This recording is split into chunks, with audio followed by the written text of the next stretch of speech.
இனிமையான வணக்கம். இன்றைய உடம்பு 329. இது 450 கிராம். இங்கே பாருங்க, இது சொக்கோலாவும் பிஸ்கட்டும் இருக்குது. இது கணக்காக சாப்பிடக்கூடாது. இது 10 பேக்கெட் இருக்குது. இதுக்கு 4 பிரிவா இருக்குது. இது கணக்காக சாப்பிடக்கூடாது.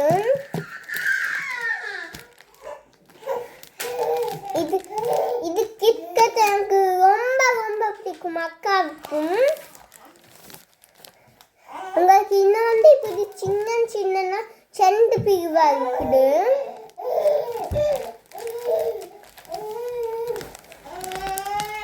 இது பக்கத்தால் கேட்க நாங்கள் ஒன்றெடுத்து பிரித்து ஒன்றெடுத்து சாப்பிட்டுட்டு மச்சதை சாப்பிட்டுக்கிறாங்க. உங்களுக்கு பிடிச்சிருக்குதா? நன்றி, வணக்கம்.